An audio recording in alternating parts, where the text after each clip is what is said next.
Hola, bienvenidos a su clase de política económica. Esta es la última clase del primer módulo en el que nos hemos ocupado de los fundamentos teóricos de la política económica. Esta clase se va a basar en el capítulo 9 del libro de Ferguson y Cherubin, La economía política de la política económica. ¿De qué se trata el ciclo de los negocios políticos? Recuerden, por lo que veíamos en Economía del Bienestar, que se considera que la elección de la política económica se realiza por un planificador benevolente que busca maximizar el bienestar de los individuos, que conoce y le interesa los intereses de la sociedad. En realidad, pues los gobernantes, aparte de estar en el poder solamente por un tiempo definido, tienen intereses propios y en ocasiones esos intereses propios están en rivalidad con los intereses de la sociedad, más por el lado de la teoría de la elección pública que también lo vimos en este mismo módulo. La pregunta entonces hoy es ¿cómo pueden las dinámicas electorales, ¿sí?, que se hacen, este tipo de decisiones se hacen normalmente bajo incertidumbre, cómo puede esto afectar los resultados económicos? Entonces, la respuesta a eso son los llamados ciclos de los negocios políticos, ¿sí? ¿Y de dónde salen estos ciclos? Son el resultado de la manera en que los gobernantes se comportan, ¿sí?, que pueden tener como objetivo ya sea permanecer en el poder o satisfacer sus preferencias sobre política económica de acuerdo al partido que tienen. Esto hace que implementen cierto tipo de políticas económicas que van a determinar unos ciclos de los negocios políticos. Vamos a estudiar dos tipos de enfoques en esta línea. Uno es las teorías electoralistas u oportunistas, dentro de los que están el modelo de Nordhaus, y el otro son las teorías partidistas. Aquí vamos a concentrarnos en los modelos de Hibbs y de Alesina. En el caso de las teorías electoralistas u oportunistas, una de las características fundamentales es que los partidos son desideologizados. El objetivo de los gobernantes, sea cual sea el partido, es ganar las elecciones, es maximizar las probabilidades de ganar las elecciones. Y de esa manera se comportan actuando pues a través de las políticas económicas que implementan con el objetivo de maximizar la posibilidad de ser reelegidos, mientras que en el enfoque partidista el objetivo de cada gobernante es implementar las políticas que están de acuerdo a su ideología, y es esto lo que buscan los gobernantes en el poder, y esto va a determinar un ciclo de los negocios políticos. Veamos el primer tipo de modelos. Aquí los principales exponentes son Nordhaus y Lindbeck. Empecemos con los supuestos fundamentales en este enfoque. Unos son en el ámbito económico y otros en el ámbito político. Aquí listamos los del ámbito económico en primer lugar. Está que existe una curva de Phillips en el corto plazo. ¿Cuáles son las implicaciones de que exista una curva de Phillips en el corto plazo? Existe un trade-off entre inflación y desempleo. Es decir, las políticas que se implementan o reducen la inflación o reducen el desempleo. Es decir, se ataca la inflación pero a costa de mayor desempleo, o se ataca el desempleo pero a costa de mayor inflación. Otro supuesto en el ámbito económico es que los votantes prefieren crecimiento a inflación y desempleo, su preferencia. Lo otro es que tienen en cuenta los resultados económicos más recientes únicamente, no tienen memoria que les permita recordar lo que ha pasado en algunas épocas anteriores. Y en tercer lugar, que quienes hacen las políticas pues disponen de las políticas de demanda monetarias y fiscales para actuar en la economía. De ahí también pues la existencia de la curva de Phillips.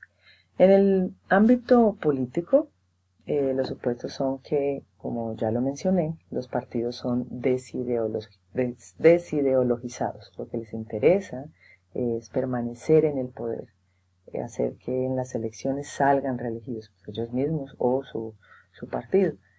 Ellos van a escoger entonces la política económica que va a maximizar esa probabilidad de ser reelegidos. El otro supuesto es que hay dos partidos políticos, uno que es el que gobierna y otro que es la oposición. Y finalmente que los votantes castigan o premian a ese partido en el poder dependiendo de cuáles han sido los resultados en las variables de interés recientes, los resultados recientes antes de las elecciones, porque recuerden que tienen una memoria de corto plazo. Entonces, basados en esos modelos, se producen los principales resultados a la luz de la teoría electoralista o de los ciclos de los negocios políticos oportunistas. Sí, se cumple que los partidos políticos que están en el poder van a ejercer la política económica teniendo en cuenta qué tan lejos o qué tan cerca están las elecciones, con el objetivo pues de ser reelegidos. Van a entonces a explotar la curva de Phillips con este fin de reelección. De esta manera, entonces, van a poder reducir el desempleo justo antes de las elecciones para ser más populares y claro, esto va a ser a costa de una mayor inflación. Una vez en el poder, pues ya se van a ocupar más de la inflación que del desempleo. Esto va a traer unos resultados específicos en materia de política económica. Algunos de ellos los podemos resumir aquí. El crecimiento del PIB va a ser mayor y el desempleo menor cuando se acercan las elecciones. Pero entonces, según la curva de Phillips, va a haber un comportamiento inflacionario a medida que nos acercamos a las elecciones. Ya entonces se esperaría, después de estas elecciones, una desaceleración económica y la razón es que los gobiernos empiezan a ocupar de la inflación una vez han asegurado la reelección.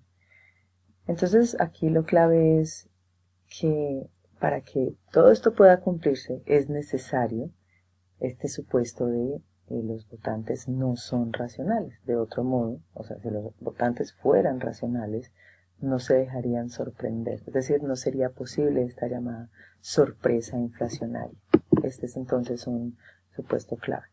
Para resumir, los políticos electoralistas u oportunistas lo que hacen es anunciar básicamente las mismas políticas cuando se enfrentan a las mismas circunstancias, es decir, cuando están cerca del periodo de las elecciones, independientemente de cuál sea el partido. Y lo otro es que las fluctuaciones económicas o los ciclos económicos van a generarse por este deseo que tienen los partidos políticos de maximizar la probabilidad de ser reelegidos, de permanecer en el poder. Tomémonos ahora particularmente del modelo de Nordhaus, que basado en la curva de Phillips sugiere que el desempleo puede ubicarse por debajo de su nivel natural siempre que se pueda presentar esta sorpresa inflacionaria.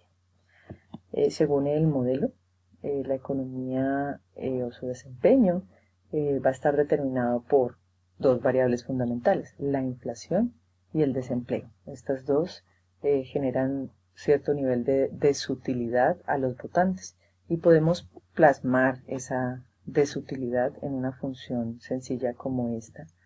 L va a representar la pérdida que experimentan los votantes y esa pérdida va a depender de qué tanto se desvía el desempleo del valor preferido por los votantes y de qué tanto se desvía la inflación del valor preferido de los votantes. Teta representa la importancia relativa que tiene las desviaciones de la inflación respecto al nivel deseado versus las desviaciones del desempleo respecto al nivel deseado. Aquí cabe preguntarnos si a los agentes realmente les importa estos niveles agregados de inflación y desempleo, ¿por qué no importarles solamente su situación individual? Esto es una respuesta importante y en clase vamos a discutirla. Los agentes recuerden, tienen mala memoria y esto es fundamental para los resultados del modelo. Es fundamental reconocer que a las personas les interesa solamente el comportamiento reciente de las variables, o al menos solo se acuerdan del comportamiento reciente de las variables. La ecuación importante de este modelo es la función de votación, que nos dice que el número de votos que va a obtener el gobernante va a depender de la función de pérdida de los individuos, más un término de error. Aquí estamos suponiendo 4 periodos, o 4 años más bien, de gobierno en cada periodo. Fíjense que la primera derivada de esta función n es negativa, y la razón es que cuando los individuos, los votantes experimentan mayor desutilidad, el número de votos va a disminuir. Entonces, hablemos un poco más de esta función de votación. ¿Qué es el beta, por ejemplo? El beta es un factor de descuento. ¿Sí? Esto es lo que nos está reflejando, y el hecho de que esté elevado a la S significa que los periodos más recientes o la desutilidad más reciente que experimenta el votante es más importante en la función de votación que los periodos más alejados. Esto es lo que implica el beta o este factor de ponderación acá. Por otro lado, el hecho de que este segundo término esté ahí, este choque estocástico de media cero esté ahí, significa que aun cuando el gobierno siempre elija las políticas expansivas que maximizarían su probabilidad de ser reelegidos, todavía habría posibilidad de que perdiera las elecciones. Es decir, hay otros factores que están recogidos en ET que pueden hacer que los votantes no voten por ese partido. ¿Sí? O sea, que no dependan, esos factores que están recogidos en ese término de error, no dependen del desempeño económico. Bueno, otras ecuaciones fundamentales son la curva de Phillips y las expectativas de inflación. Entonces aquí tenemos las desviaciones del desempleo respecto a su nivel natural. Dependen de las desviaciones de la inflación respecto a las expectativas de inflación. Aquí vemos que las expectativas de los votantes tienen un carácter adaptativo. Aquí la inflación esperada en el momento T va a depender de la sumatoria ponderada. ¿Ponderada por qué? Por alfa, de las inflaciones pasadas. Si suponemos que alfa tiene un valor pequeño, podríamos simplificar esta ecuación de esta manera, donde las expectativas de inflación dependen de la inflación experimentada en los periodos más recientes. Bueno, tenemos entonces que esa capacidad que tienen los gobiernos para explotar la curva de Phillips, haciendo que justo antes de las elecciones el desempleo disminuya, eso va a depender fundamentalmente de la manera en que los agentes forman sus expectativas. El hecho de que las expectativas adaptativas sean adaptativas son fundamentales para que este resultado se mantenga. Si las expectativas no fueran adaptativas sino racionales, los agentes no podrían ser sorprendidos, no se podría presentar la sorpresa inflacionaria, porque los agentes podrían anticipar los resultados de las políticas, entonces no sería posible explotar la curva de Phillips. Entonces de ahí viene la importancia de este último supuesto. Bueno, entonces, ¿qué es lo que se necesita? Encontrar la combinación de políticas que el gobernante va a elegir de tal manera que se maximice su votación esperada. ¿Sí? Esa es la tarea, ese es el objetivo del gobierno. Y ellos van a lograr esto, van a maximizar su votación esperada, minimizando la función de pérdida. ¿Sí? Entonces, esta va a ser la función objetivo. Resumimos aquí entonces las ecuaciones fundamentales del modelo. Está la función de pérdida, la de votación, la de Phillips y las expectativas de inflación. En el siguiente video vamos a culminar este modelo de NOR.